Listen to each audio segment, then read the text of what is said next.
And we are live. Welcome back, Hey, everyone, to another episode of Nerdsters of the Universe. I'm Kerwin, and I'm Pizza. and yeah, man, it's Tuesday. Sorry about last week.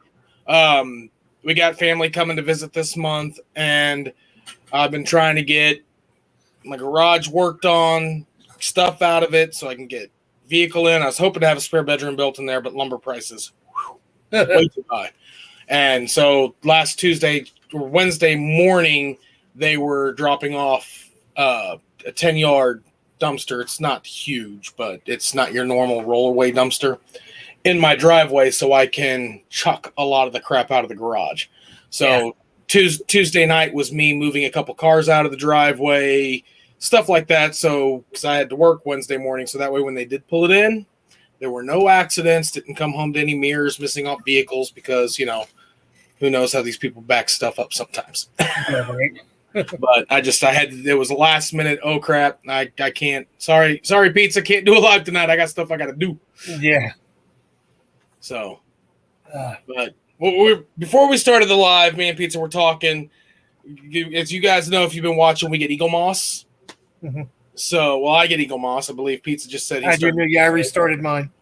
And everything I saw in the Star Trek collection and what I've been reading, and the one I got was Star Trek Universe, I'm supposed to be getting the Voyager and all that stuff. Well, apparently right now they're just on a Picard kick. And Pizza was saying he thought he got that one, but when he talked to him, he was just going to get Picard, so he had to switch it to get Voyager. And I'm sitting here going, yeah, I want a Voyager and Discovery and all that. I best be getting Discovery and Voyager and all that stuff because apparently there's different collections and different. Not Voyager, but Discovery. Sorry, I kept saying Voyager, but I meant Discovery. There are different packages apparently, and the one I signed up for without re-signing up, I wasn't thinking, and it was the Picard version, and the Shang-Hi is the only one I was really interested in that little group, and then I wanted Discovery back because I want Discovery and Voyager with the Voyager J, and Discovery with the detached nacelles and all that stuff. Yeah. I'm on a Picard kick. I got my new hat. I got this one's they personalized them for us. Yeah, I got this one. I keep getting little offers every now and then because I've bought so much from StarTrek.com over the years that every now and then I'm like, hey, get your hat for the 50% off. So instead of $30, I paid $15. And not bad. So I have a hard time paying a lot of money for hats. Yeah, me too. Because I wear my hats everywhere, so they get discolored. Mm-hmm. I'm not one of those people that has. Sorry, I had to turn around because some people don't like the product placement on it. All right. So yeah, getting used to the glasses. Weird, right? I went into the eye doctor beginning of the month, and I sat down, took my vision test. I am 2010 farsighted, 2020 almost 2010 nearsighted. But the problem is I've got astigmatism in my left eye, so my left eye isn't as on par with my right. Yeah, so it causes. So I have to strain harder to focus. So it causes migraines. So she said anytime I'm utilizing a computer screen or a phone or from trying to read something on paper, something that's closer up that I'm going to have to focus on, these will help cut back on the migraines. Yeah, I have the glasses they gave me last were because I can see far away okay. It's the closer. And then reading, I have readers, and then they had bifocals in them. I'm like, oh, crap, I'm old. Yeah, I was like, I told her, I was like, yeah, you always sit down. It's sort of similar to a doctor's office. You sit down, and the first person does a quick test type thing before the actual, eye doctor comes in. Yeah. And she's all like, you got 2010 vision. Like, I sat down, and she pulls up the charts and has me read the bottom line. She's like, you got every single one correct. And I'm like, yeah, but it's fuzzy. It's blurry. So, well, how'd you get them correct? Because I can look at a letter and tell, okay, it's the letter. I've been dealing with this for 30 years. And she walks out and she told the doctor came in, he's like, did the other one. I did the close-up one and same thing, bottom line on each one, except on my left eye, the very last letter I got wrong. I didn't let it focus before I read it off. Yeah. I sat there and I was like, oh, crap, it's a C. She's like, yeah, it's a C. But then she, got in there and was like really looking at my eyes and stuff. And that's when she found, saw that astigmatism and all that. So it does help. Oh, God, it helps tremendously. I went out and played pool last Friday. I was actually I've got depth perception with them. Yeah, there you go. Without them, like, far away, I could see depth perception, but anything up close, it somewhat looks 2D. Like I base it off shadows and size. Like I know what size something should be in relation to the other side, into the other object, so I can tell, okay, that object's further away because it should be either the same size or bigger, and it's not. Yeah. Type stuff. When I put these on, it's like, whoa. Wow, it's amazing when you. I've got 3D vision up close. I'm not lighting my smoke all. Because before, if I lit a cigarette, I'm all like starting way out here coming in, because I've literally lit cigarettes halfway up the smoke just because I didn't know where I was in relation to the cigarette. So it's quite funny. But back on track. Yeah. They've been sending me the Picard one. This is the one I got this month. The Romulan bird of prey. They are so well detailed. I love how detailed they are. Picard. Oh yeah, I like my other thing. I love how they don't feel cheap. Right. They feel like a decent die cast. I mean, it's not fully die cast. There's resin involved still, but still, it's really decent. I got that, and in the same package, the same shipper. Sorry, OCD about my collectibles. In the same shipper, they sent me this. Which one's that? Is that the book or is that your pins? The pins I got in the first shipment. I already showed those off. Yeah, where were you, man? I was there, I think. I didn't get any of those. That's what they said took forever for me to get my shipment, was they were waiting on the pins. Oh, okay. And I think this was supposed to be part of it too, because when I signed up, I was supposed to get a whole lot of extra stuff. Yeah, I didn't. Signing up when I did. This is now. I've got a nerd pet peeve about this, and I want to see if you can see what my issue with this is.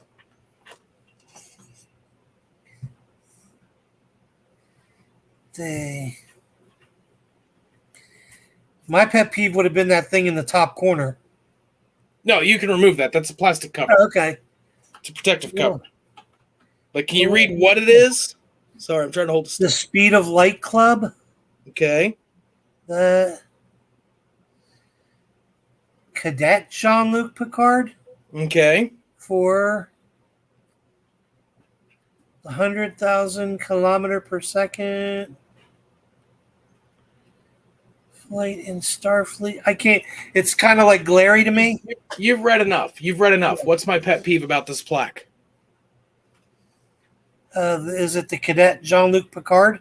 No. Because apparently, he would have been a cadet when he first hit speed of light in the type thing. What is that before Cadet Jean-Luc Picard? This certifies that. I'll read it to you. Yeah. Starfleet Cruiser USS Leondegrance NCC 2176. Class of 2327. The Speed of Light Club. This certifies that Cadet Jean-Luc Picard flew 300,000 kilometers per second in level flight in a Starfleet cruiser on 4th of April 2327, thus qualifying as a member of the Speed of Light Club. Witness the signatures of the duly authorized officers of the club, honorary vice president and honorary president. Now, again, what would be my pet peeve about this plaque? It's not small, I can tell you that. I think it's that big ship. It's the ship. Yeah, the ship. That's Picard style ship, not next gen style ship. Why would it have? Actually, that looks like the Shenzhou almost. Why would it have a ship? Why would it have a ship that's so far designed? That would be like saying that you get a racing record say you're learning how to race cars, right? Yeah. You get a racing record in 1989 and you get a plaque. And somehow when you got that plaque for hitting that record, they've got a 2021 Lamborghini McLaren on the top of it. Or not McLaren, but Lamborghini, whatever. I know McLaren's its own vehicle, but you know what I'm saying? Yeah. You don't put, that design is way too new to be what was designed when Picard was a cadet. It could have been like Shenzhou or a little bit different. I don't know. It's not the nacelles. You look at the nacelles, the disc. It's all too new. Oh, okay. It's all too new to me, but it is what it is. Yeah. Maybe it's just them trying to get something out in a hurry. It's just a little pet peeve thing. I still think it's cool. Yeah, but I would have preferred a more dated design, being that it's supposed to be. But it's those little tiny those things. I have little nerd pet peeves. Like we all I enjoy watching Star Trek Nemesis. Yeah. The movie grows on me. I wasn't that big of a fan when I first watched it. I'm not gonna lie. I walked out of the theater wanting, like I was disappointed. Yeah. But it grows on me as I watch it. But there's still one line in that movie that makes me cringe every single time I hear it. Which one? And it's when Picard is talking to Shenzhou, when he's talking to his clone. Yeah. And he tells him, we both have the same heart beating inside of us. I'm like, no, you don't. Your heart was replaced when you were in the academy. You got a fake one beating in there, dude. Yeah, he's got an artificial in the chest while playing a game of pool. I think it was supposed to be the spiritual heart. You know what I mean? Yeah, like but spiritual heartbeat kind of thing. But that doesn't make sense, because that spiritual heartbeat thing would be if you grew up in the same area. They grew up different eras. It's trying to show about the fact that they're genetically the same, and it's just like you don't got this just that little part gets me. Like, why would you complete and totally? That's not because that moment wasn't a complete toss away, filler episode moment. No, that was a Q episode. That was if you were to look at the series in a comic world, that would be considered a key episode. It's a whole part of the whole Q storyline. And without the Q storyline, that's why I'm so stoked he's coming to season 2. Without the Q storyline, the major events of Next Generation would not have been anything. Without Q, the Borg wouldn't have been what the Borg were. Well, that's why I say everybody was like, they didn't like Tapestry, the episode Tapestry. But I'm like, that was kind of a defining moment in Picard to begin with. What would have happened if he didn't, if he wasn't who he was, that kind of thing. Yeah. It showed the heart, his heart being stabbed by the Nausicaans and all that. Mm-hmm. Yeah, it's just, but again, it is what it is. It's a cool plaque, though. It is a cool plaque. Yeah. I liked mine when they gave me the gift. I got that in the mail a month or so ago from my first subscription, and it was the original Enterprise dedication plaque. Yeah. And that one was just like the one on the original TV series. That one came out really good. Nice and heavy. But the only thing that got me about it is there's nothing in the back of it for me to hang it on the wall. I don't know how I'm going to hang it. Or it's probably just meant to go on a shelf or something. But yeah, but 3M. Yeah. I'll think of something. Those little Velcro, they can't be that heavy. You get those 3M Velcro strips. It's a sturdy piece. It's not, it's not thin. A lot of those 3M Velcro, the Velcro pieces, a lot of those will hold up to like 20 pounds. Oh, okay then. So what you do is you take the back off of it and you put it on the wall.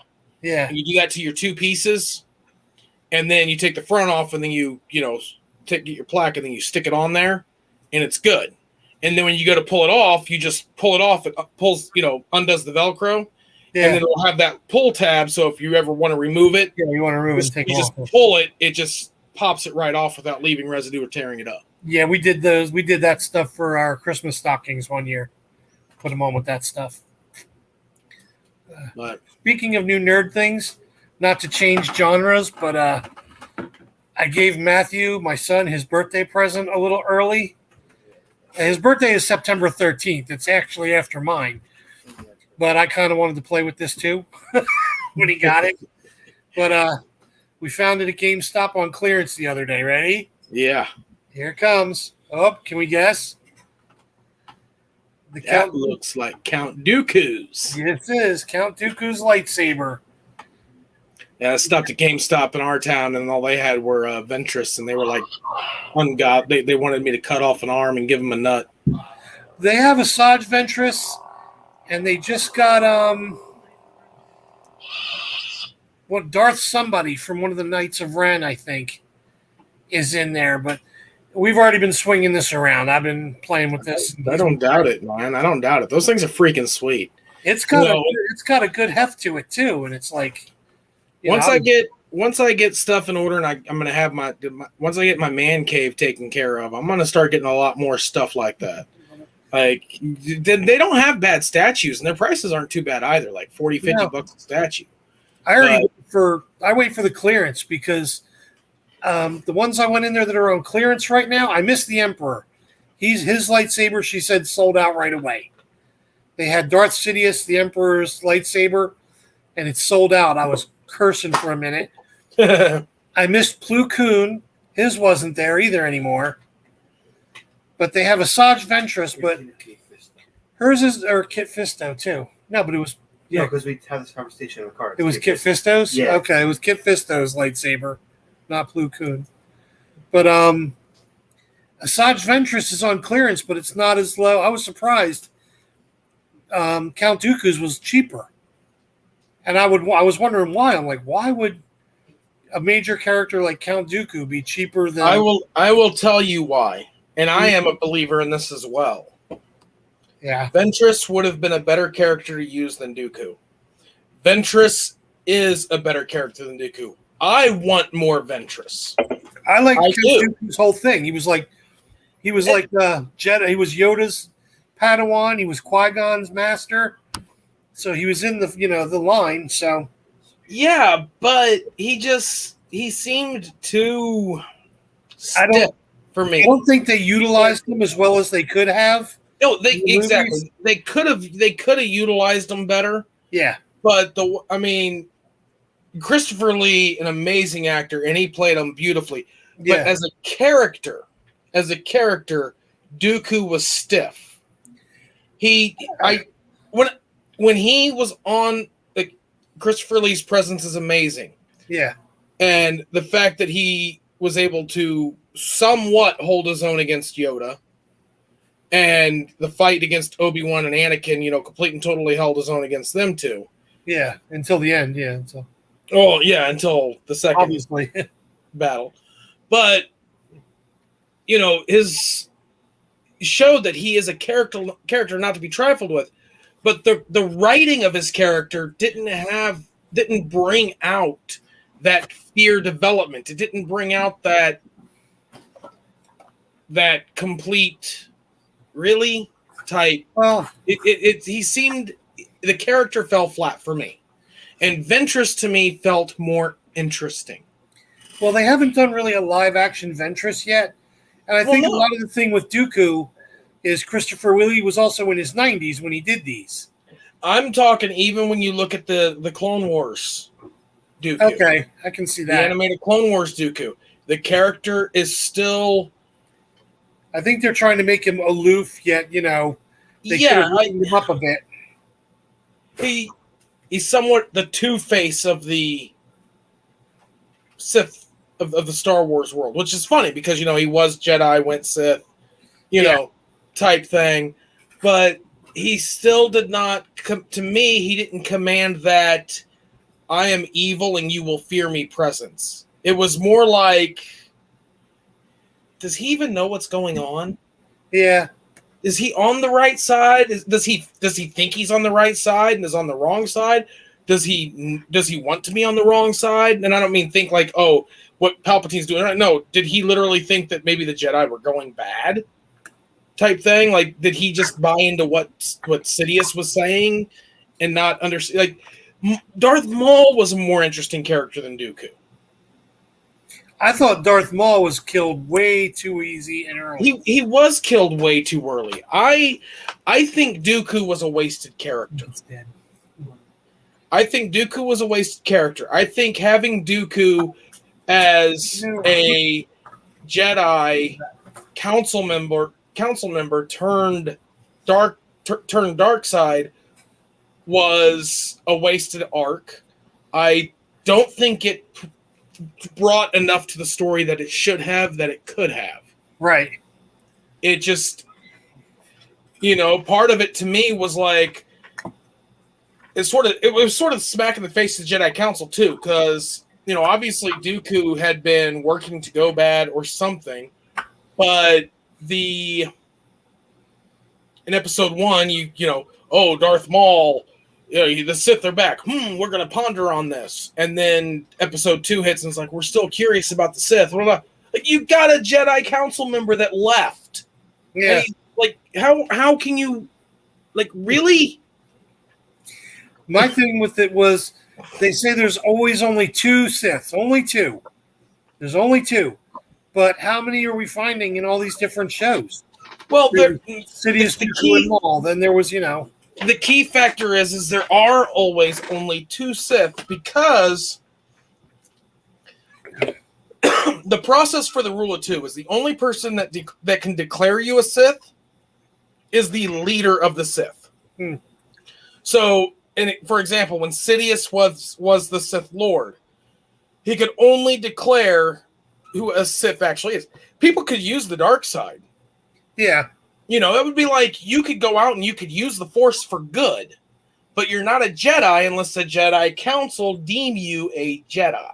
Yeah, I get it. So after everybody else was dead, then he called him Darth Vader. So you can have apprentices, and I would say Darth Sidious wasn't Darth. I say Count Dooku. Darth. What was his Darth name? Shoot. Dooku was. Oh wait. Darth Tyrannus. Darth Tyrannus. Yeah. He wouldn't have. He was more than likely not Darth Tyrannus when Sidious had Maul. Darth Maul. Yeah.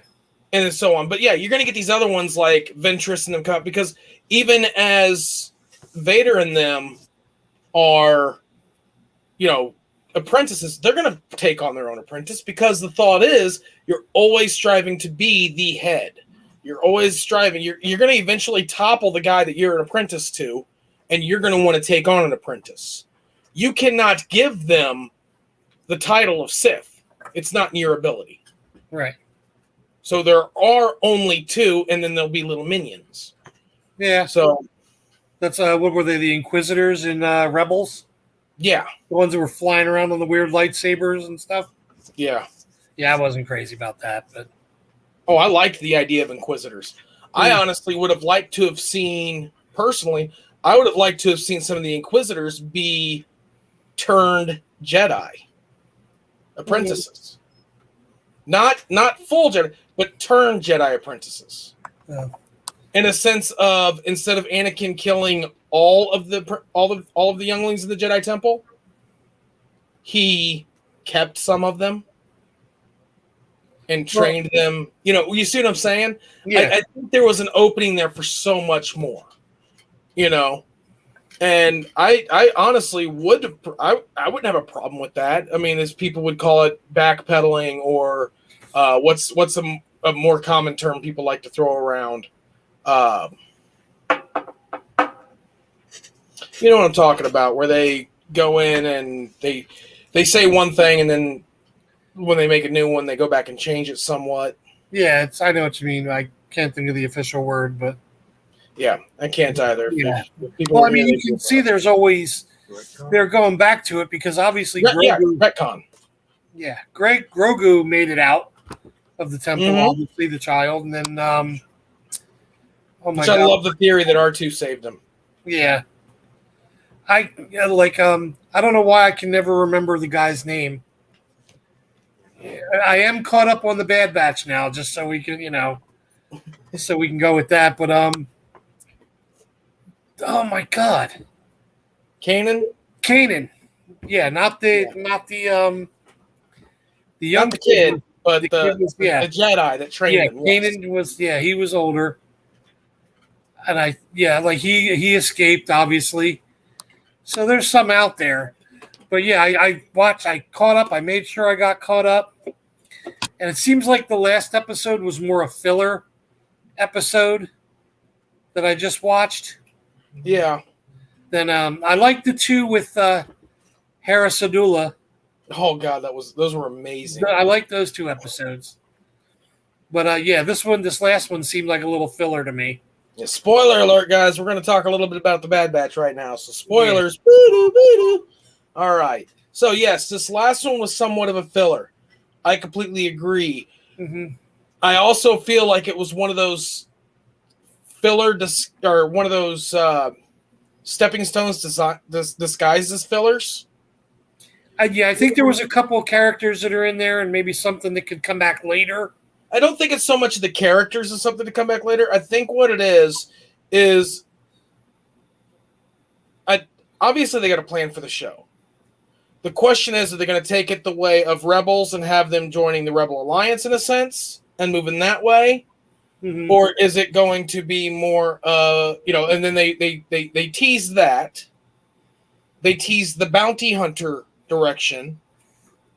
But my theory is, and this being based on the fact that we had Solo, the Star Wars story Solo come out, they're working on an Obi-Wan series, and so on.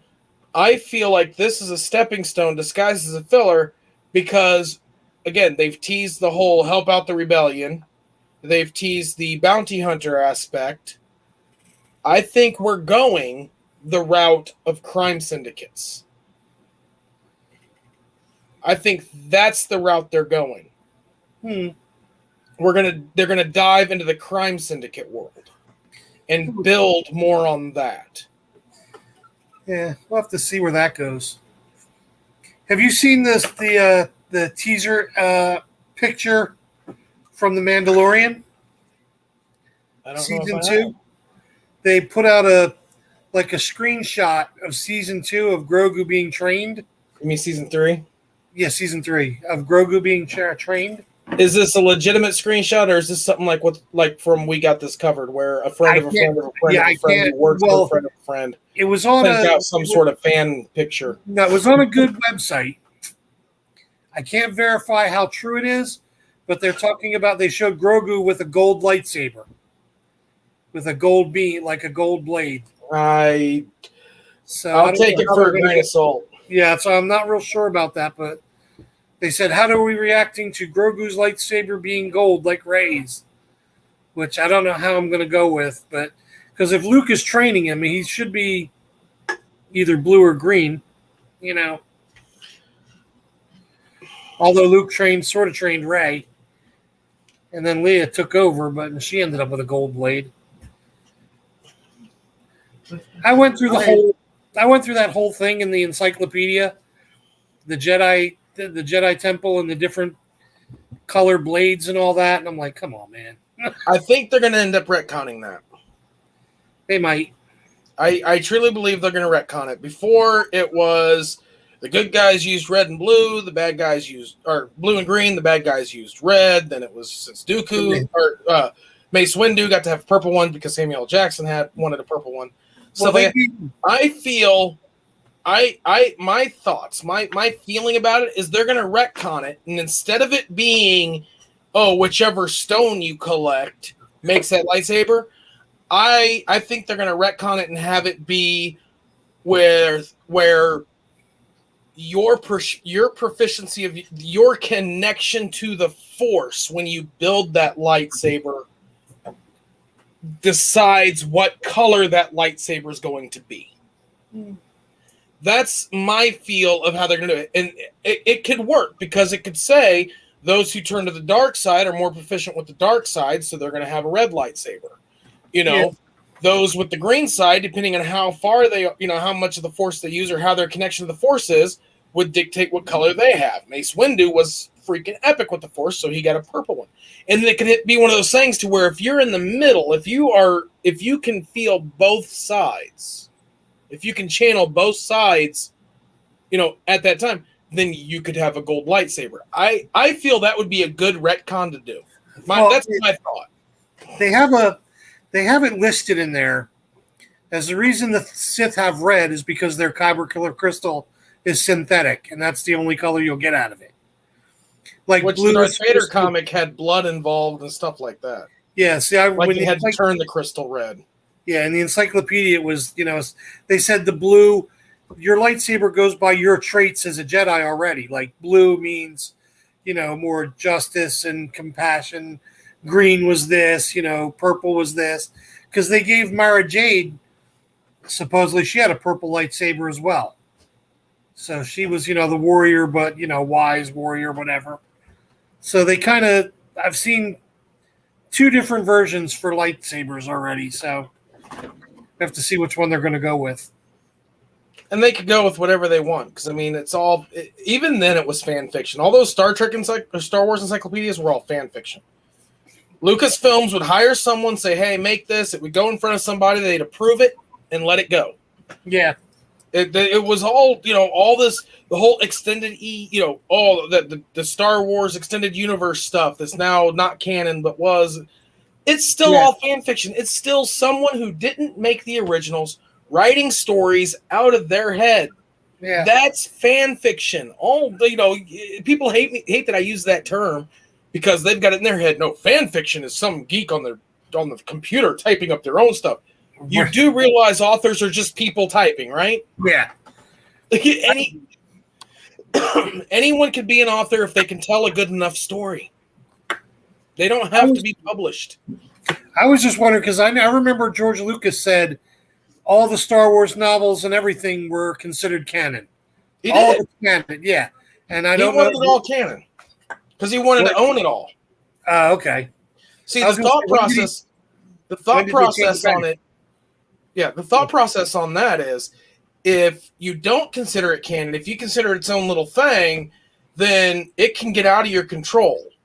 DC, for example, they have their main storyline. Well, this isn't canon. This storyline can do its thing. Oh, this storyline can do its thing. Then you've got all this crazy crap. So if you just say it's canon, you just have it because, yes, now we live in a world where your nerds, you get a lot of us out there that will read everything. We'll see everything, and we'll find all the plot holes. Yeah. But at that time, they didn't care. They didn't think one person was going to read every single book that was published, play every video game, read every comic, listen to every radio show, watch every TV special, Every podcast, every cartoon, everything. They didn't see, no, they're not going to see every aspect and dissect it completely. Joke's on them. Yeah, we do. Surprise, yeah, they do. But that's the thing. So yeah, it was. It's canon because then it's his. It's still his universe. You can't, if as long as you say you go out there and you create a storyline, and then you say yes, you can write a story on it, but I have to approve it. They write that story, you approve it. Then it's Lucasfilm, it's still yours. Yeah. It's like Thrawn. Everybody, Thrawn's Star Wars. Yes, Timothy Zahn created Thrawn, but people don't remember. You talk to normal people who don't pay attention to authors, they'll watch the show or whatever, be like, oh yeah, Lucasfilms and Thrawn, that's the best character they created. They didn't do it. Fan fiction did. Yeah. Timothy Zahn, who is a sci-fi writer. If he writes sci-fi, he loves sci-fi. Yeah. So, he created it. But because it wasn't his own little universe, it was Star Wars universe, its own. See what I'm saying? That's why it was all the thing. And now it's Star Wars Legends because Disney goes, well, we want to go our own direction. And these nerds out here will dissect it beyond belief. And I was one of the people that was like, thank you, when they said we're going to dismiss all this as full canon. Okay. I was like, thank you, because you've honestly, if you're not going to, you painted yourself into a corner. Because then you have to, your writers, whoever you hire to write that script, like say, for example, when they sit down and if you go back in time and say when episode 7 was being made and you go, you know what We are not going to say that all of the extended universe is canon or is gone. We're going to say it's all still canon. Mm-hmm. Whoever you hire to sit down and write episode 7, they've got to go out there and read all that crap to make sure that they don't go away from canon, because then they're going to create plot holes like crazy. You're going to have teams upon teams upon teams of people to bring in all this knowledge of every little thing that's been considered canon.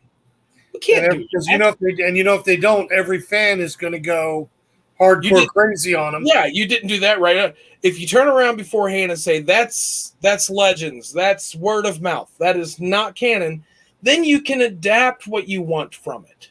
Now, granted, you can still come up with good stories. What we got wasn't the best. We could have gotten a lot better. But I'm right there and say that's why I think any platform, Star Trek, with what they're doing with Star Trek, I don't think any of the books, any of the comics, any of the stuff, if it's not in a visual entertainment media, meaning TV or movies, it shouldn't be considered canon. Yay, Crashley. I came for the pistachios. Oh, okay. They did like what they're doing with Axanar. That's technically it's a fan film. And that's why they're coming down on them, because a lot of the celebrities are in it. Mm-hmm. They had the GoFundMe and made way more than they thought they were going to make, in the millions. They had movie quality cinema going on there and storylines and things like that. And then Paramount thought, okay, we dismissed them at first, but now this is going somewhere. We need to get our little... Well, the problem with Axanar, and I looked more into it, I think after the last time we talked about it. Yeah. I went to watch some of those. Yeah. And I got angry with them. Because when I went to click on it and watch it, guess what it said? What? I haven't Please watched enter in your credit or debit card to pay this amount to watch this. Really? Sorry, you're doing a fan film. You can't charge. They were charging. Yeah, they didn't charge when I watched it before. They were charging. Unless Paramount did something that they're getting a slice of the pie. When I watched them when they first started doing stuff, when they first started doing, when all of them first started doing their fan films, and then I think it was Axanar when they did the first Mirror Universe movie. It was the first one that started having the major stars in it. It had Nichelle Nichols and that was back with there was a couple. There was Star Trek Renegades that had Mirror Universe and all that. They did Axanar is its own thing right now. But they had Renegades, they had the New Voyages. Oh, but yeah, it was the same group that was doing it, though. Oh, was it? Because I believe so.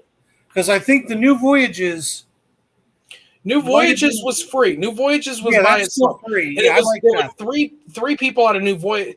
We had like 4 or 5 fan shows going on. Yeah. And a couple of them got together and made Renegades. Yeah. Renegades is the one I was talking about. And that was free. Yeah, the universe and stuff like that. Yeah, and there were a bunch there were others that were free, but it wasn't, it was fine. But then there was the one production that I was reading about, and everybody was talking about it, and then I was reading that Paramount cracked down on them. Yeah. And I went to go watch it when Paramount was cracking down on them. Like, I need to go watch this before it gets taken down. And it was wanting me to pay for it. And I'm sitting there going, that's why Paramount's cracking down on them. I know they had the GoFundMe, and I think it was a couple months ago.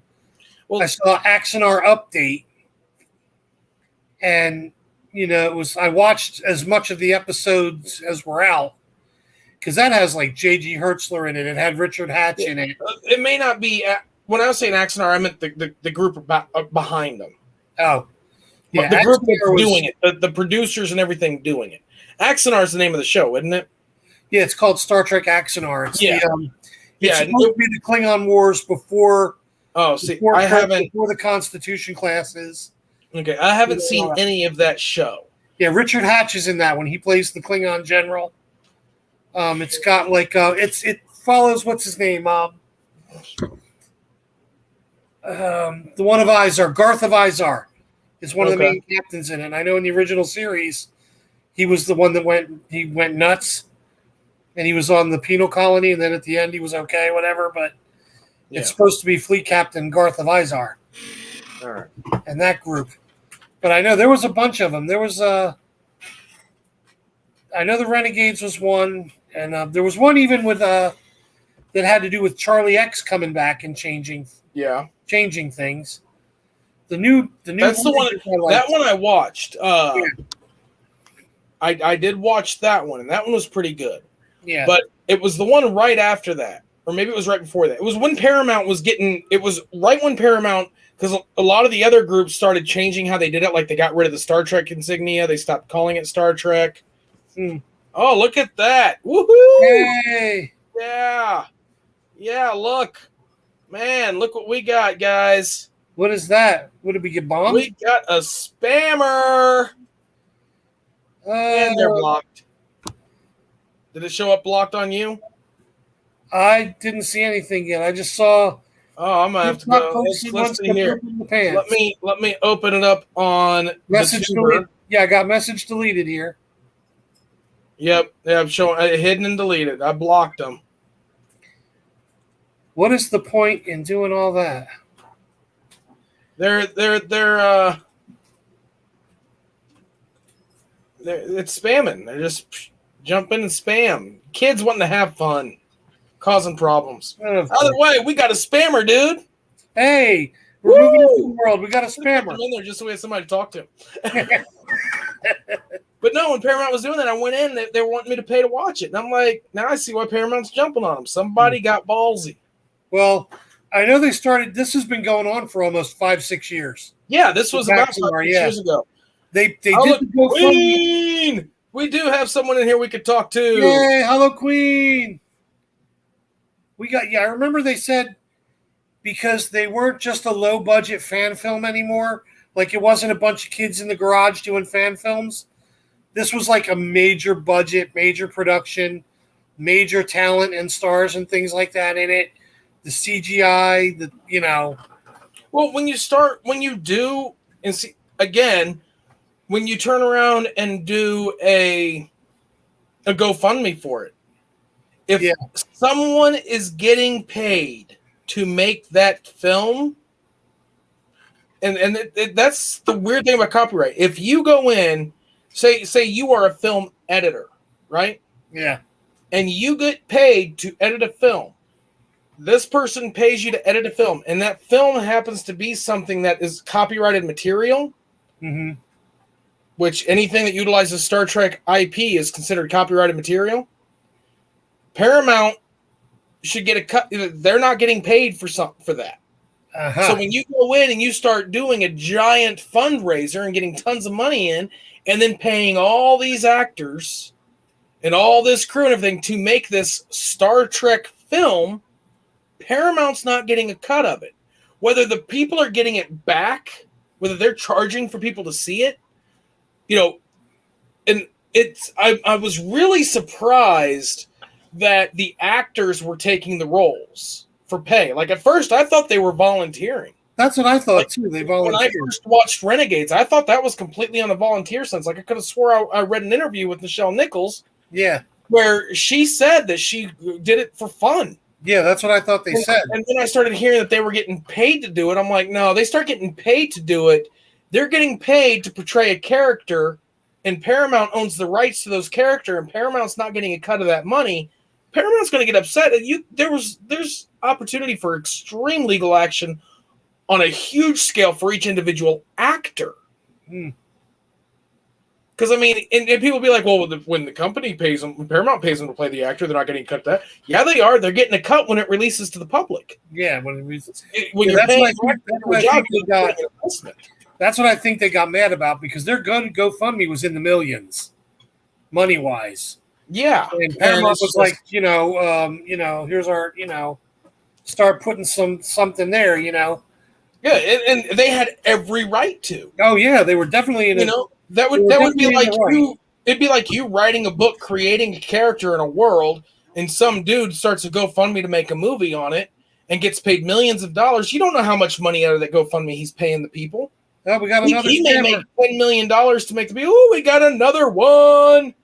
TikTok person wants to poop in the pants again. Someone else. Yeah. Bye-bye now. Wow, someone must really like sci-fi, or they don't like our opinions. But you don't know if they're using 10 million, if they raise $11 million Yeah. and they use 10 million of it, they pocket $1 million. They just made $1 million off your IP. Yeah, on off your intellectual property. That's Yeah. You deserve a cut of that. Oh yeah, definitely. And the same with Paramount. I loved the fact that Paramount was going, and they were saying the fan films A-okay, have fun. But yeah, the moment somebody can start profiting from it, they're going to step in, and they have every right to. Oh, definitely. Every right to. I mean, if it was just the actors doing it for fun and volunteering, that's one thing. Mm-hmm. But when you're paying people salaries and production companies and film editors and CG companies and things, I can't picture these three guys doing everything from their basement that they did.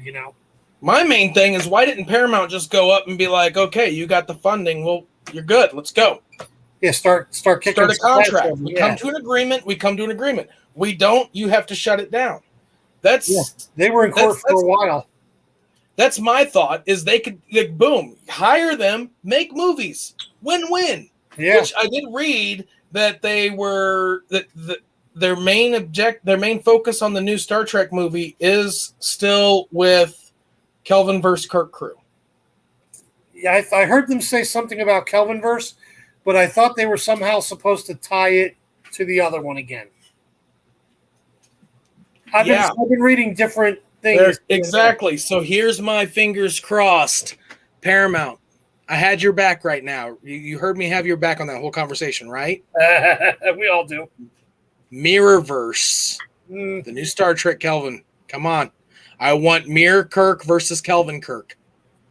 Give it to us. My thing is, I don't think they're going to do Mirrorverse in this movie because Discovery is Mirrorverse to everybody out. No, Discovery's discoveried everybody out. We need old school Mirrorverse. We do. We need old school Mirrorverse. And I'm not talking just Mirrorverse. We don't need the Mirrorverse. We need Mirror Kirk. Okay, I see where you're going. His character should not be a one and done.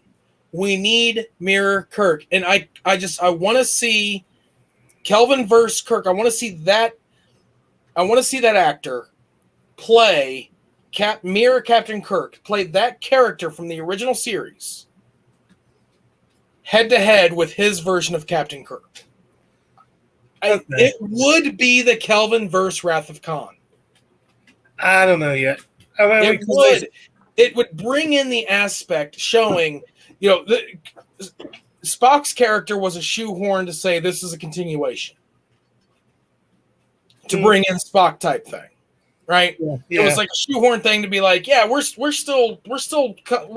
it's a new universe, but it's a continuation of the old one in a sense type stuff. Right.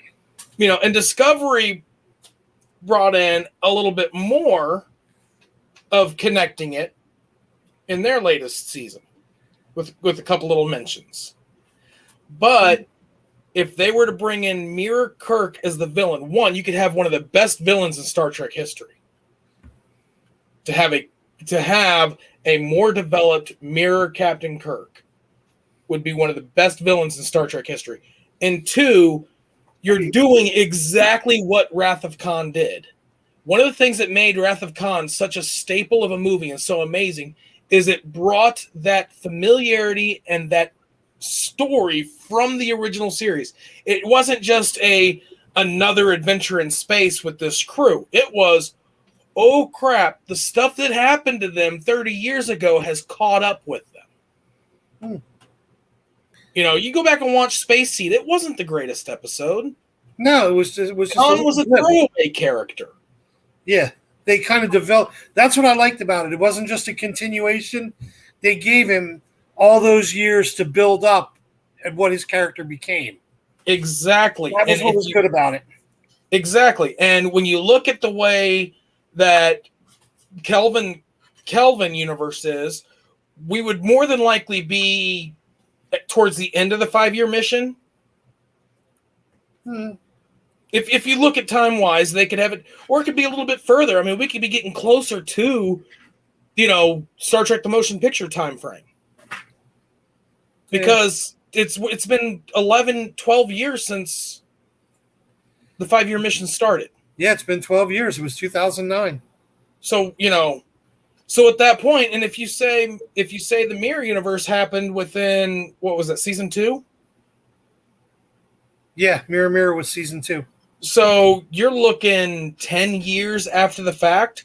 A lot can happen in 10 years, especially in the mirror universe, based on what happened after Mirror Mirror. From when you watch Discovery, when you watch DS9, all those other little mirror episodes on how much that had changed. Kirk's character had some character development.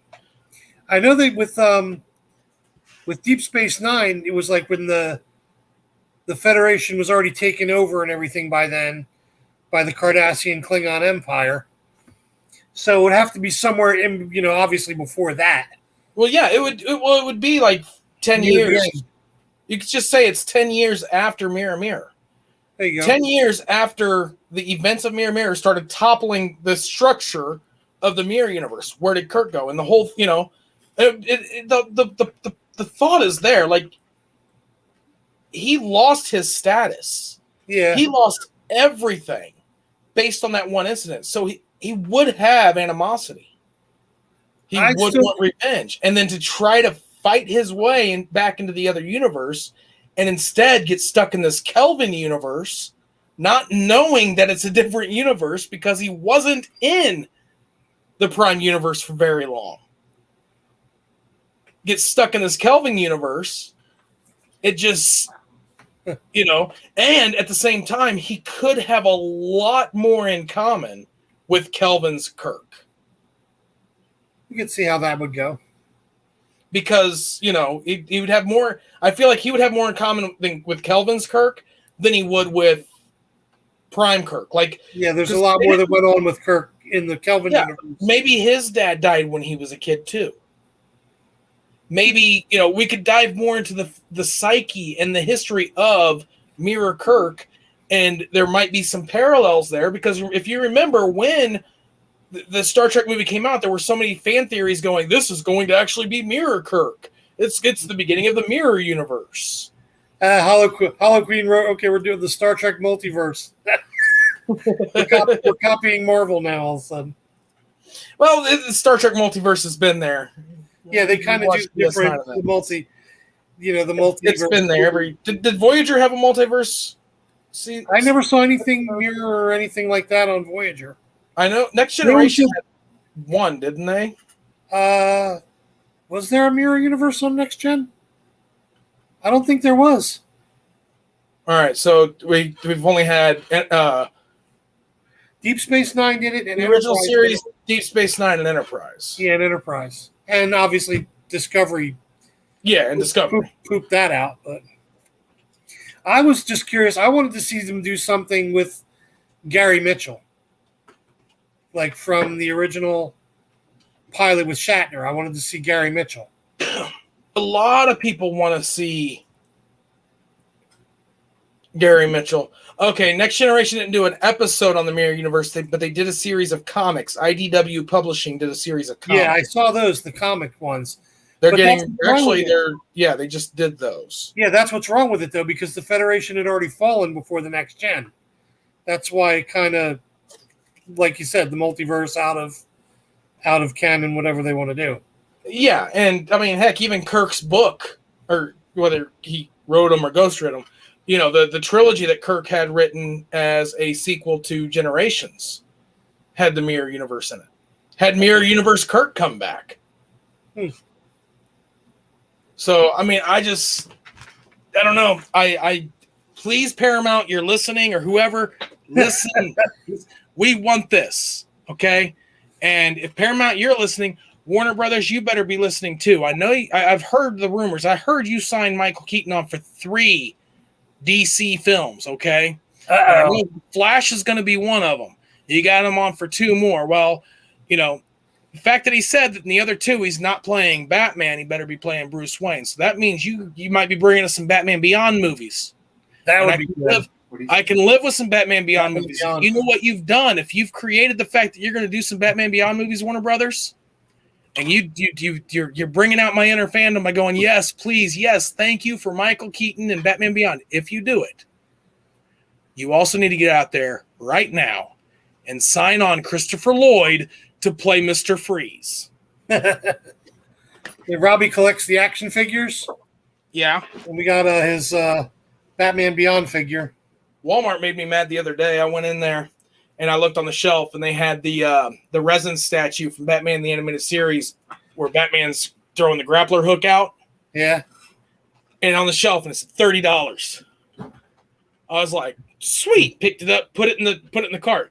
Right next to it was the replica, like how we've got I've got the Batarang replica and stuff. Yeah, the grappling hook replica. It had the grappling hook replica, and right below it said grappling hook replica, $14.99. I was like, all right, I'll get it too. $45, fine. Got it in the cart, went up, bought the stuff, didn't pay attention, got out to the car, whatever, drove home, pulled the stuff aside, pulled out the receipt.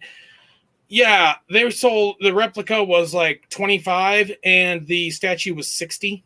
Oh my God. I went back to Walmart the next day, walked in and just returned it. Didn't argue about the price, like anything wrong with it. I'm like, no, the receipt's what's wrong. On the shelf it says $30.15. Well, you want it? Nope, I don't. You're keeping them. I'm not paying the money here. I was like, get that. And he goes, well, that sucks. He goes, but at the same time, it's all vendor. The vendor's the one losing the money on it. Yeah, he's got the Batman. This one too. It's from the Justice League movie. Yeah, the armored Batman. These are actually pretty good. They're like. Are they the McFarlane toys? Are they the DC Universe? Or McFarlane toys? The McFarlane one, yeah. Yeah. Some of them are McFarlane. Some of them are DC Universe. I think McFarlane does the DC Universe. Yeah, this one's McFarlane. Which one's McFarlane? The DC Universe line is McFarlane. Yeah, this is his McFarlane animated series one he got. Pretty sweet, man. Yeah, he can. Where's Superman? They're doing like Superman, like they're doing a lot with the Batman, but they're doing the negative universes. The dark one. Like Death Metal universe. They did the they have Doomsday Batman. We bought Doomsday Batman and Superman, and Batman it's literally Doomsday but with like a Batman type head. It's kind of cool. And this is the Superman that came with it. I mean, they're articulated well. It's a good. Yeah. You're looking all like he got his ass whooped, but you know. Kind of I think Superman's got to go to the bathroom. That's why he's flying so fast. Zing. Clinch. They have the ones now they're collecting, but they have if you get all of them, you can build the bonus figure. Yeah. And that's supposed to be a dark side Batman.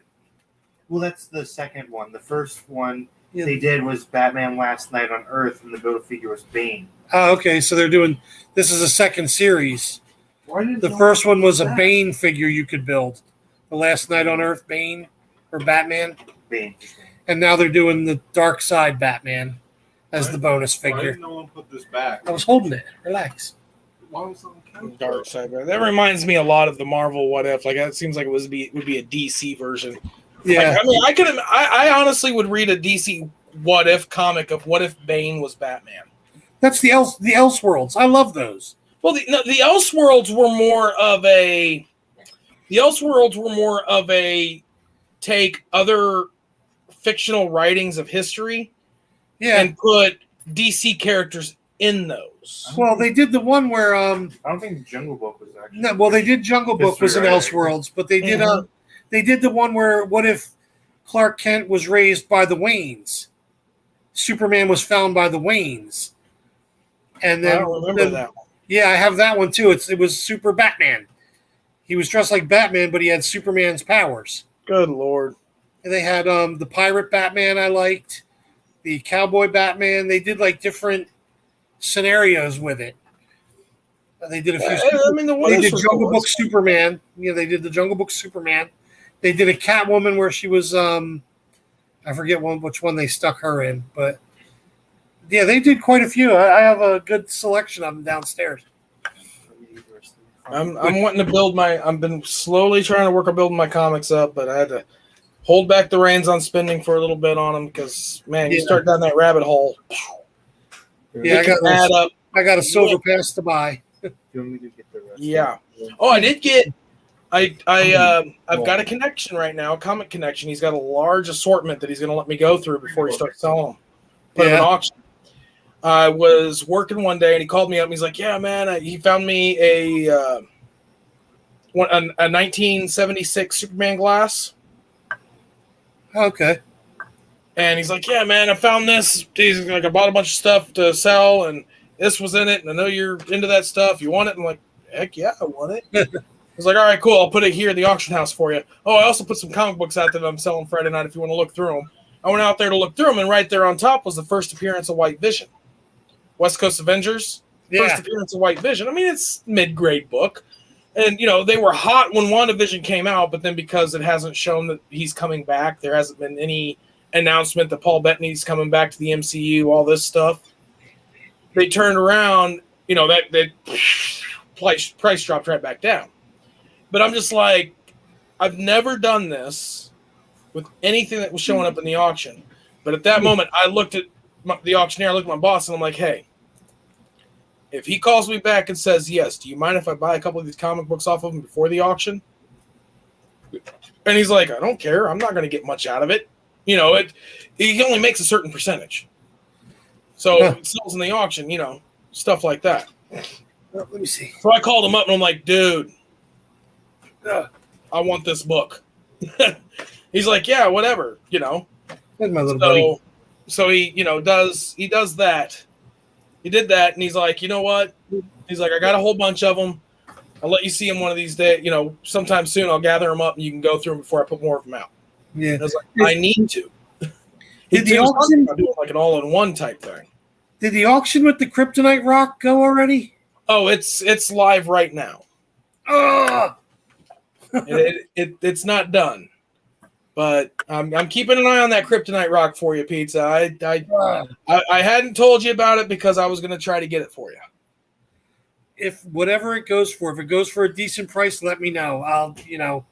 I'll send you the money. I was just saying I was going to try to get it for you, but I didn't want to tell you, hey, and you hop in there and start bidding against me on it.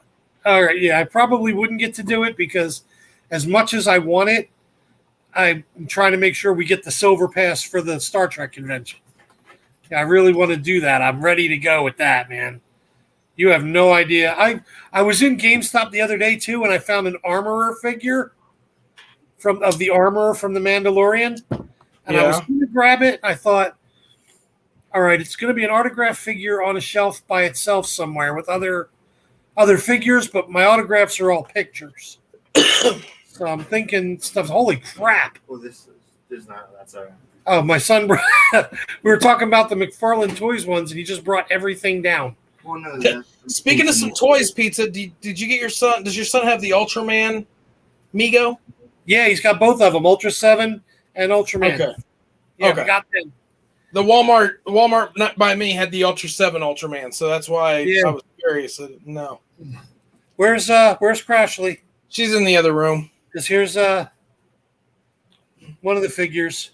Dude, I got Nora into Batman cartoon. Like, she watched the Superhero Girls cartoon on Netflix and was really into that.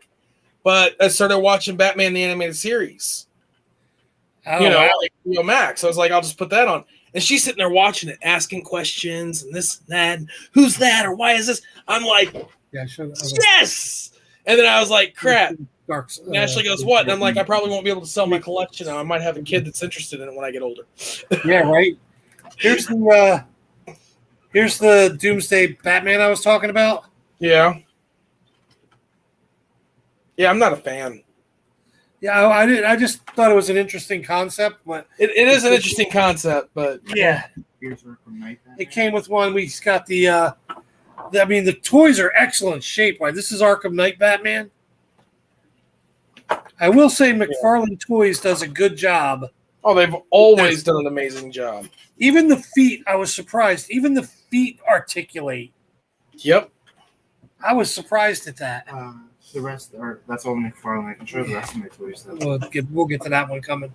Okay. Yeah, we gotta and Robbie for Halloween, he comes up with the best costumes for stuff like that. Like he's the one that we did the Gotham by Gaslight costume for him the one year, and you can always find who the real true nerd fans are. Because we walk past one house, they're like, "Oh, Batman, that's different, whatever." But we walked past one house, and the girl jumped up, and she's like, "Gotham by Gaslight," and so you knew, they were the true fans.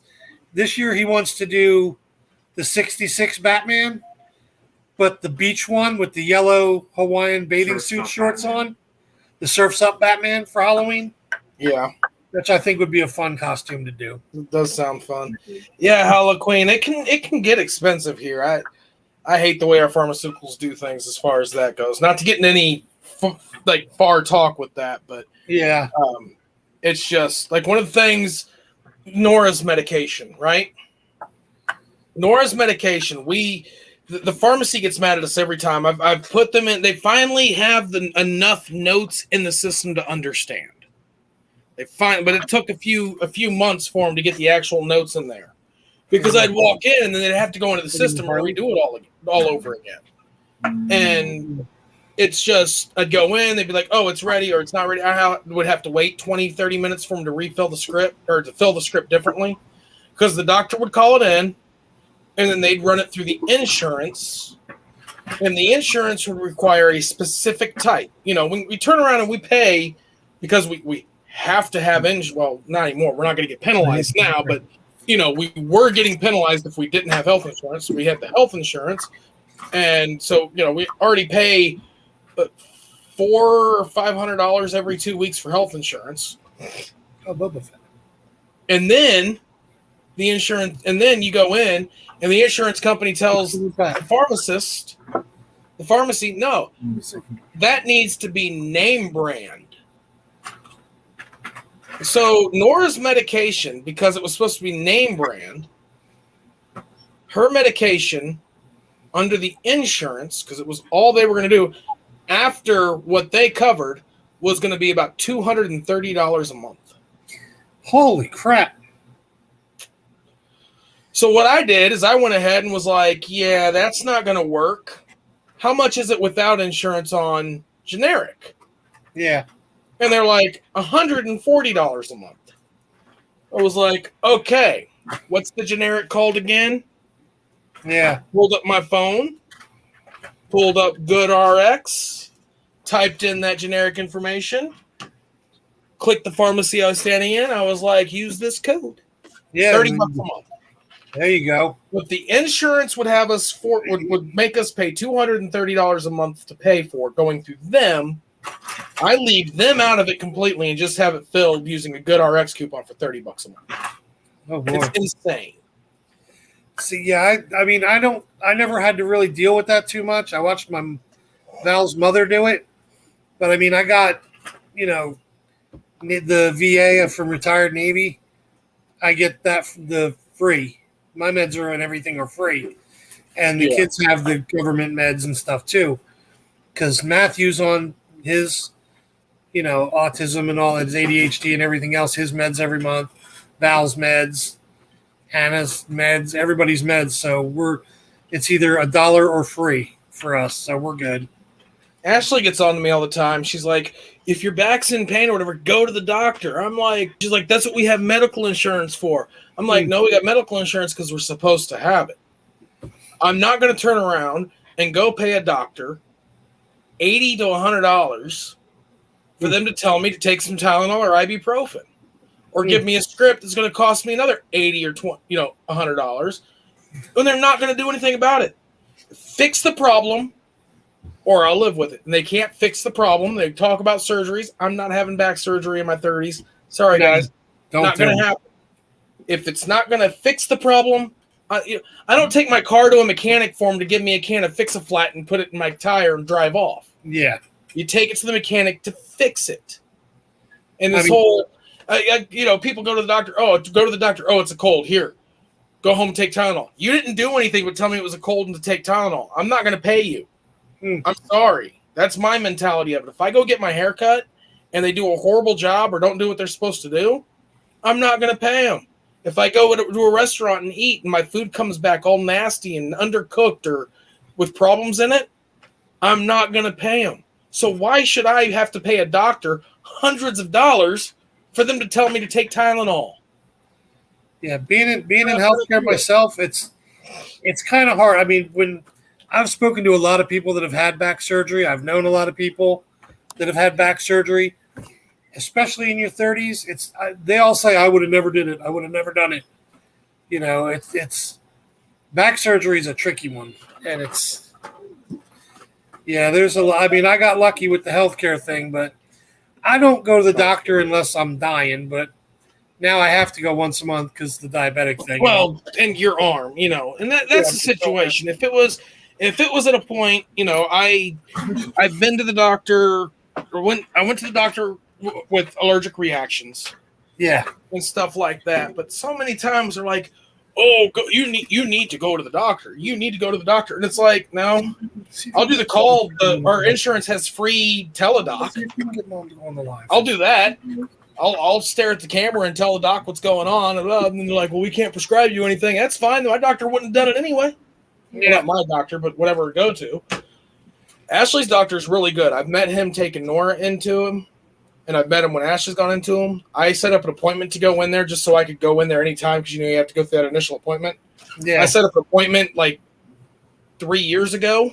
I still haven't done that appointment.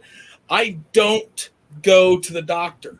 That was one of the biggest things. Like I went 7 years without health insurance. Didn't pay any health insurance, anything. And you know how much medical costs I had in that 7 years? Probably nothing. None. Yeah. I haven't paid.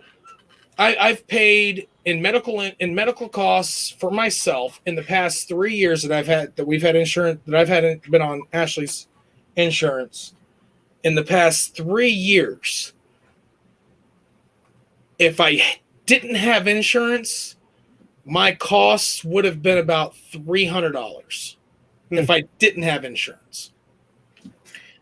Having insurance, my cost was $230. It was, I went in and had some x-rays done on a shoulder, stuff like that. It was $300 because I asked them when I went up, I was like, how much is it without insurance? Because a lot of times you can get it cheaper if you don't go through the insurance. Right. And they're like, it's $300 without insurance. I'm like, well, how much is it with the insurance? $230. I'll run it through the insurance because that's cheaper. Yeah. But you know how much, once I was added on to Ashley's insurance, our insurance went up $250 a paycheck. Yeah. So that's $500 a month. That's almost a house payment that I pay a month for something I don't use. Yeah.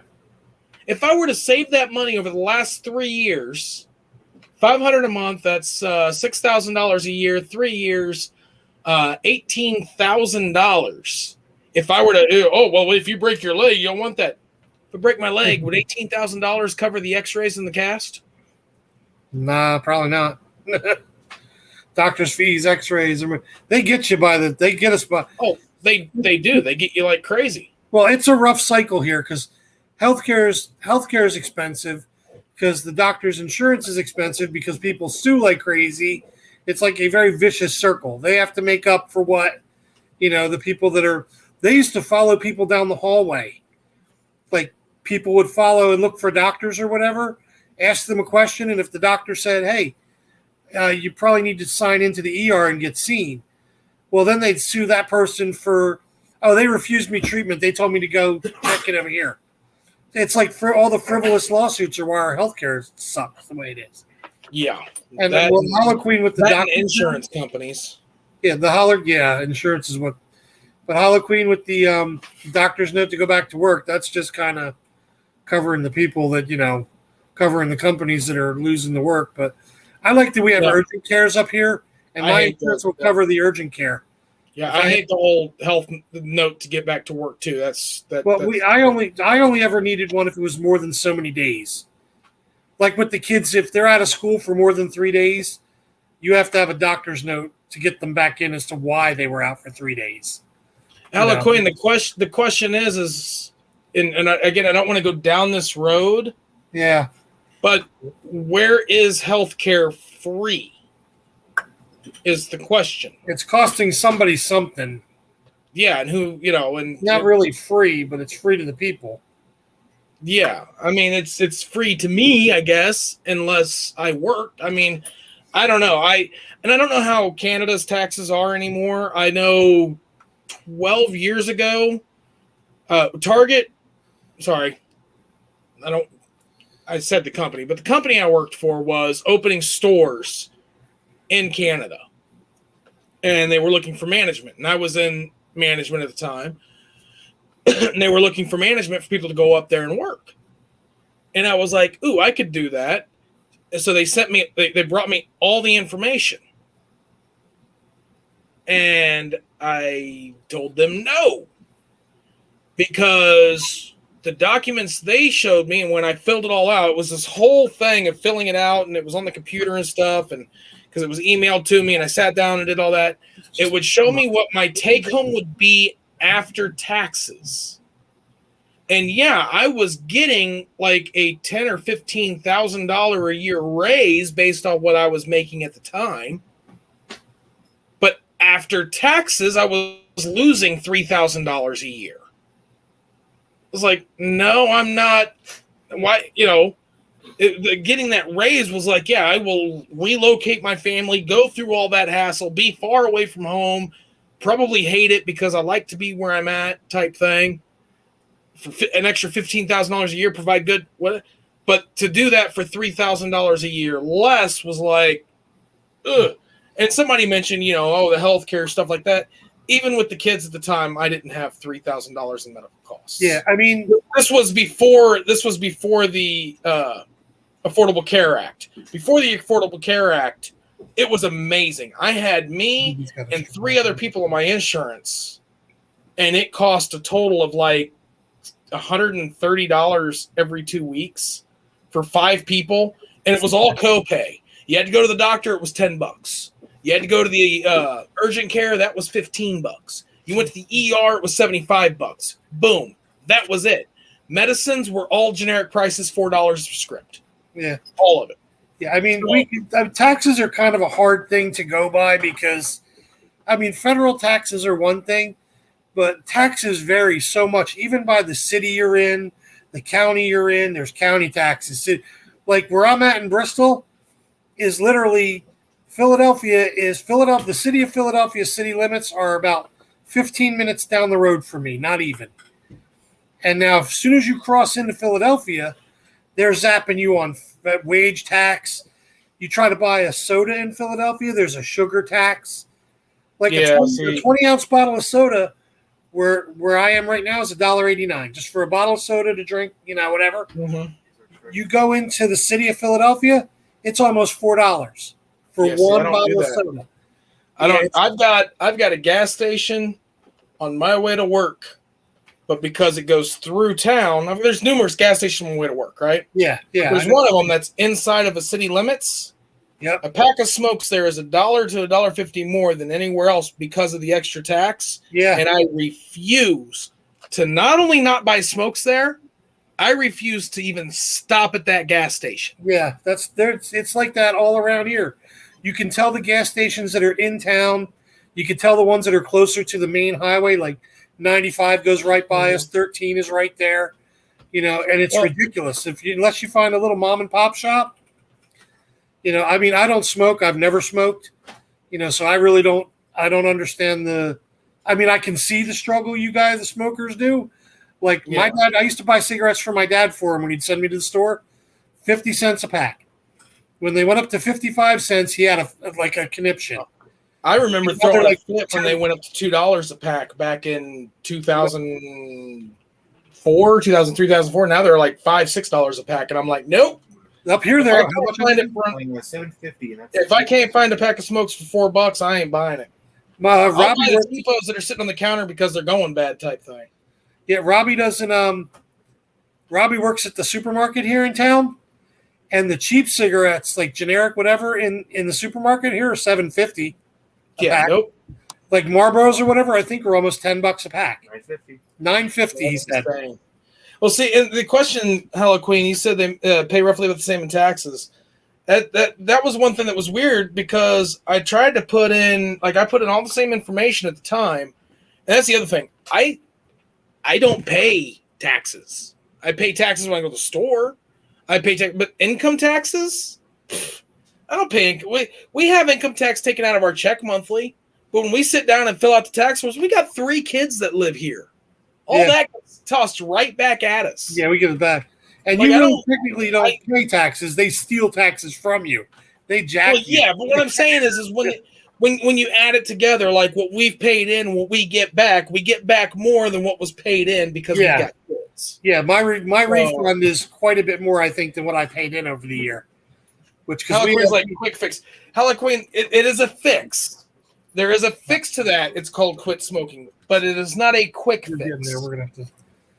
All right, not to change the subject too abruptly, but we're quite off the nerd track there. You know. Yes. I find us going into a more of a political thing, and I don't want to go there. Not here. I was trying to stay away from the political sense. But. Yeah, I know. That's what I usually do. I'm back to toys. You know. What toys? Robbie's prized thing this week. He's dying to show you. Is this nice? Now we found this in it. We found it in a store, one of the thrift stores here. Yeah, I think it comes with the big trailer part of the truck too. Yeah, that's upstairs. But it's $40. It transforms. He's turning it back into Optimus Prime now.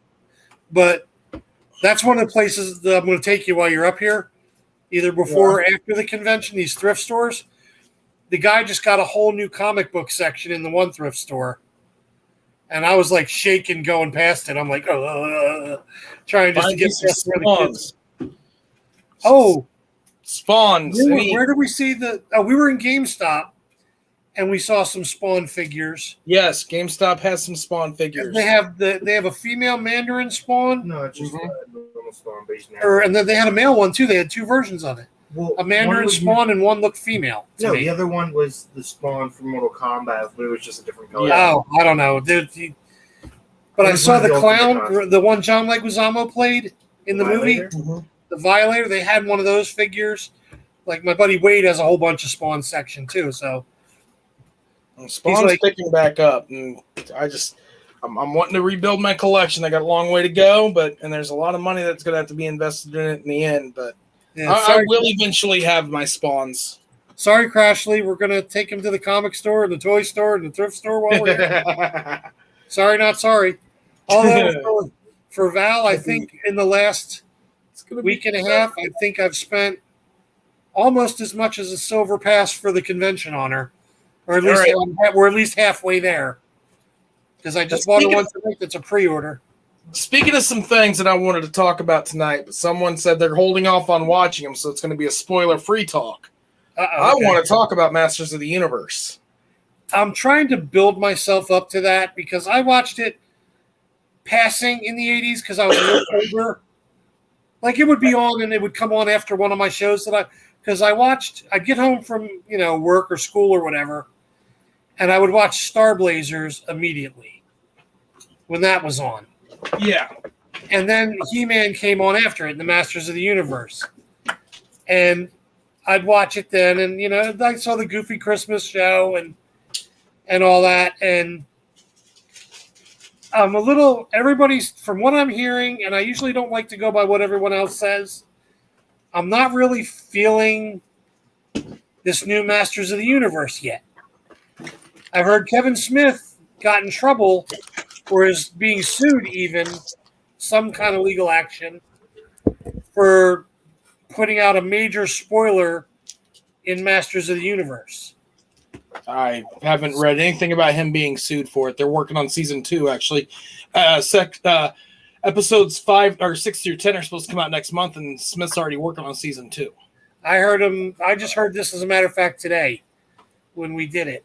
Huh. But it's like as far as He-Man Masters of the Universe when it aired when I was a kid, I loved watching it. Yeah. You know, I had the toys and it was cool because I could see the storyline unfold. I was into comics when I was a little kid, but I didn't have comics. You know why I didn't have comics? Because comics cost money. Even if they were 50 cents or $1, they still cost money. My parents, they were more likely to pay 50 cents for the newspaper than they were to buy me a comic book. As I got older and they could see that I would take care of them, because that was the other thing is, am I going to buy this for him and he's just going to tear it up and it's going to end up in the trash? No. As I got older and they saw I could take care of them, I started getting comic books. It was late 80s, early 90s. Yeah, I had lots of them. I had lots of comics, and my dad would get them for me here and there. One of the ones I used to get that I think I still have them downstairs, but I wish I would have gone further with the series was Gru the Wanderer. I don't know if you remember that one. Yes. It was Sergio Aragonis from Mad. I loved it. And yes, I saw that today. I saw that trailer today. The Ghostbusters after. Oh yeah, I'm stoked. Now for anybody, you have no idea. For any of those that may go, oh yeah, he says that, but people can be. I liked. Oh, your cells, yeah. I'm a fan of Masters of the Universe. All right, He-Man and the Masters of the Universe. I'm a fan of it. I made a point to get these when I saw them. The show is cheesy. It was corny, but it was fun, and it brings back great memories and stuff like that. And I was stoked that we were getting Masters of the Universe done by Kevin Smith, right? Yeah. And I didn't realize exactly what day it was going to come out. So I was like, ugh. And I feel, don't tell Kalina this. She might watch this later. They may hear it, but I had a really good Battle Cat or Cringer one of these, and I gave it to her because she's a huge cat fan. As a birthday present. I still wish I hadn't. I want it. I want my Cringer back. But no, it's fine. It's one of those giveaways that you regret a little bit. But what? Orko. I love Orko. He was one of my favorites. Yeah, grab your skeleton. Yeah, we did but I kept reading all these negative reviews. Oh, blah, blah, blah. So I sat down and watched it. And I'm going to try to not give spoilers because you haven't watched it yet, and I don't want to do spoilers. I mean, these animations are. Didn't you have the cell that was the original Orko? Was supposed to be the original Orko? It wasn't the original Orko. It's an episode, but he's like that. Yeah, I've got that in here. Yeah, that was. This one here. Yeah. This is the last episode of season 2. That's where that one's from. I just watched that episode the other day. Those are from the last episode of season 2. Those crack me up, actually. That character right there, she cracks me up. She's in love with Battle Cat. Oh, God. Hey, Robbie. That whole episode was like, really? She's like, I'm going to go with you, big boy, and stuff. And then as they're walking away, she's like, yeah, I can't wait to go see him again. And then Tila's like, oh, He-Man? She's like, no, that Battle Cat. And Adam's like, oh, Cringer, looks like you've got an admirer. And Battle Cat's all blushing and stuff. I'm like, wow, they went there. She's a cat person, but still, like, okay, that's weird. The figure we were talking about before, Robbie's Skeletor, it was in the He-Man box. Well, he opened it, and this is what he got. It's a good figure, good toy. We were going to save it because of the misprint. Yeah, I thought that was supposed to be the original Orko.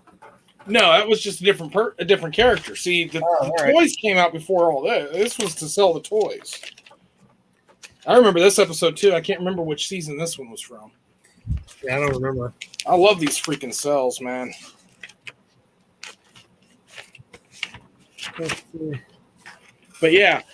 But I am going to say this about this new Masters of the Universe show. I freaking loved it.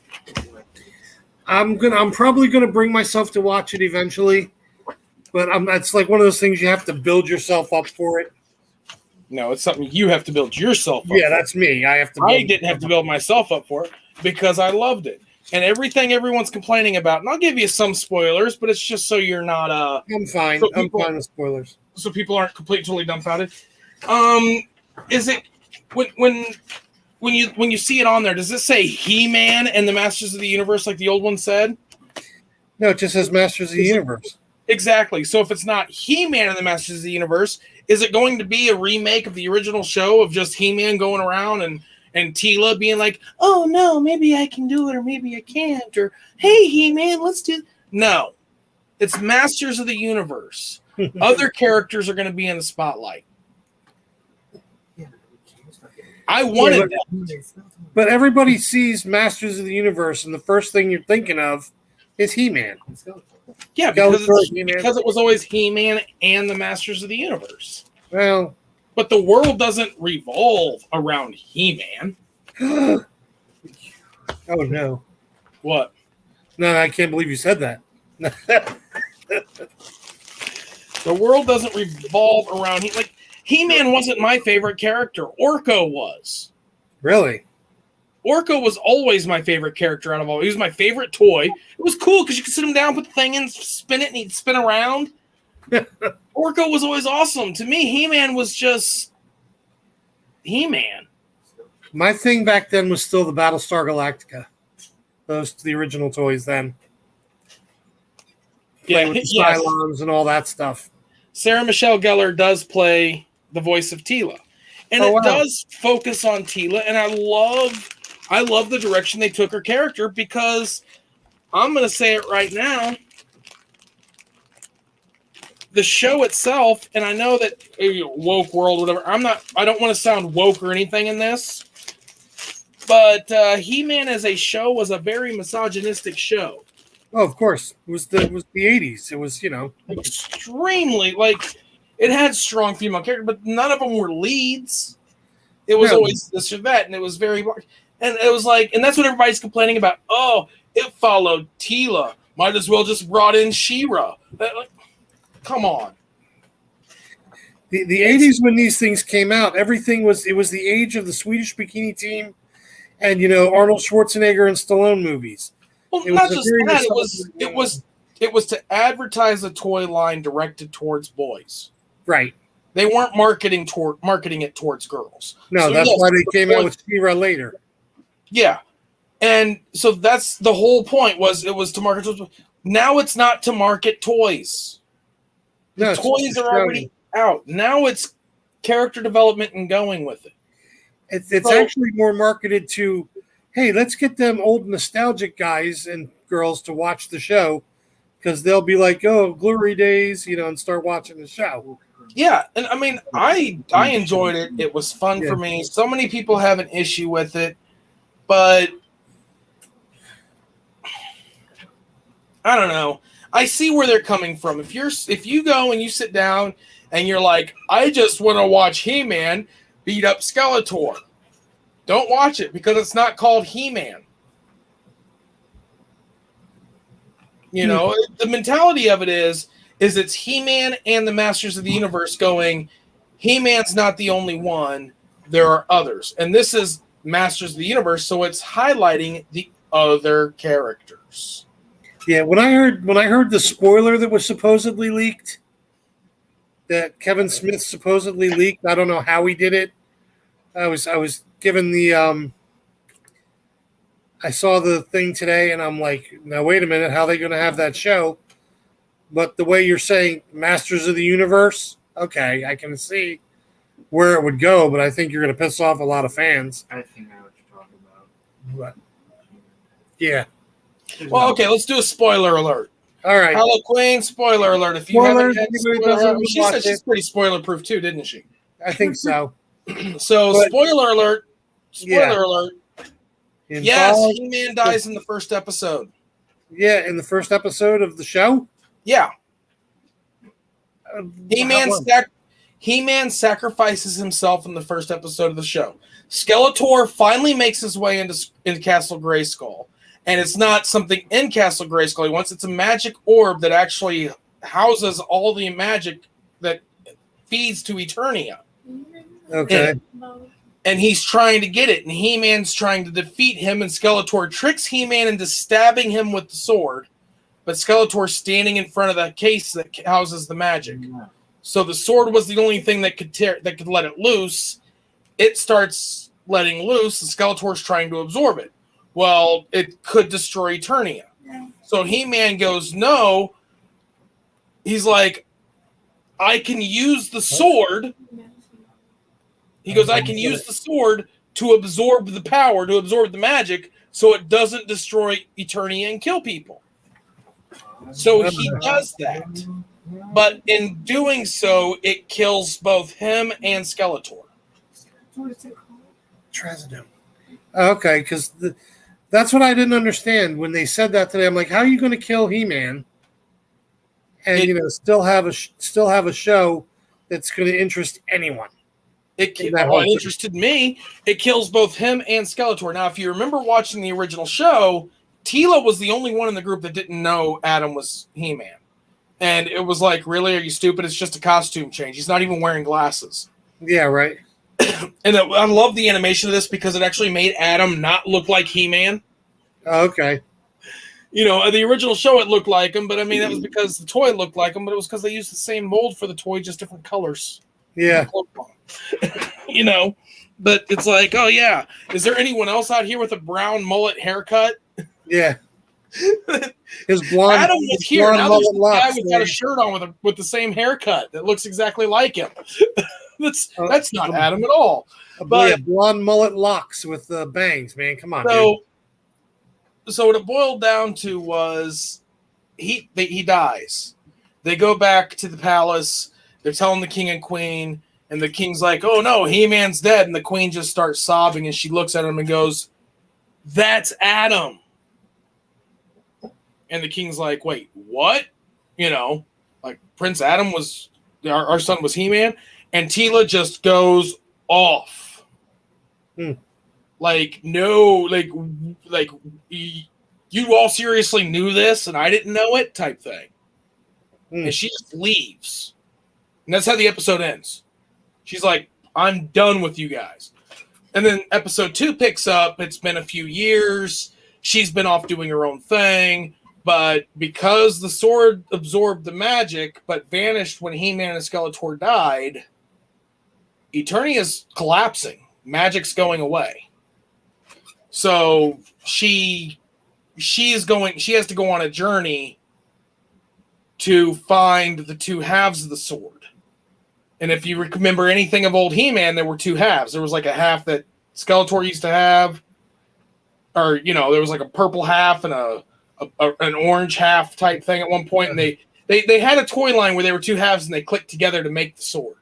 Oh, okay, I don't remember. They brought that into it somewhat, and they have to travel to the land of the dead to get the one half, and they have to travel to the land of the basically heaven in a sense to get the other half, so they can restore the magic that reforge it and restore the magic that was taken from Eternia.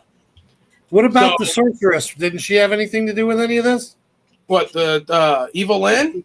No, the sorceress that was in Grayskull. She did, and then when the magic was taken, she was dying, and she was trying to, and in the end, like the second to third episode, you find out that since she was going down, Cringer stayed to protect her, but she was dying, and she worked with Evil Lynn because Evil Lynn is a sorceress as well, and without magic, she's worthless. So it was sort of like common goal type thing. So she's dying because the magic's going away. She uses the last of her ability to give Evil Lynn the magic, and Evil Lynn and Teela are going around trying to get this taken care of. And Orko's a frail, like he's dying too. Like he looks sort of like Yoda does in episode 6. Like on his last leg type thing. And I thought it was a really interesting story. The thought of going, okay, all right, let's do this. See, now that you hear a little more, it sounds like it could be interesting. To me, it was extremely interesting. And then you get some people like, oh, it was dry, it was formulaic. The fight scenes weren't. Come on. It's a Go cartoon. watch the original series. The original series was Yeah. It'll move out. Ting, ting, ting. Oh, you win. Yeah, like the body would move and the head would jiggle a little bit as they were moving. Yeah, that was it. Like the anime, and a lot of people say the animation is beautiful, and it is. I loved it.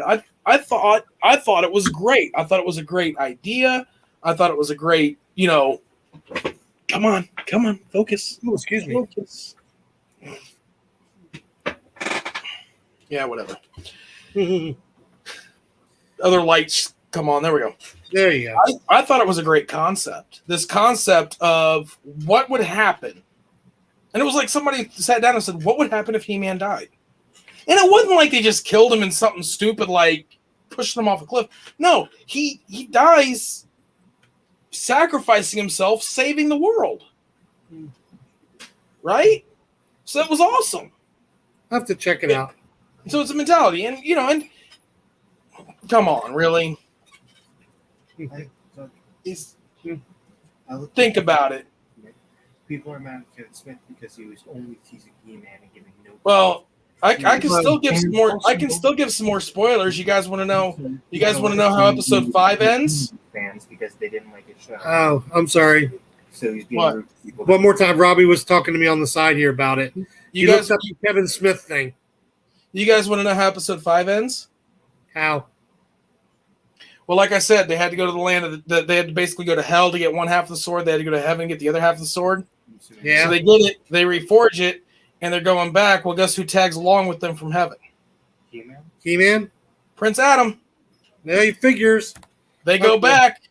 Here, this is how episode 5 ends. They go back. Prince Adam grabs his sword and goes, "Okay." And he goes, it's like you got to release the magic. And he goes, "With the power of Grayskull, I have the power." And Skeletor goes from behind him with a staff, pulls it out of him, and Prince Adam drops down, Again? stabbed from the back. Ugh. And then Skeletor grabs the sword, yells, "I have," and turns into this giant hulked out Skeletor, and it ends with everybody going like they're gonna have to fight Skeletor, and that's how it ends. Ah. Everyone, Jesus. See, stuff like that kanks me. Father, What? Something's wrong with Ash. She's feeling lightheaded. We either need a heart monitor watch or the pulse socks. I think we have to cut it short a little bit. I have family my daughter Anna is having an issue. She started new meds, and I think she's having a reaction to one. Alrighty. So I'll have to see you next time. Have a good one, guys. Thanks for joining us. Sorry if we got off topic. Live long and prosper. This is the way. Live long and prosper. Here's out. See you later. Adios.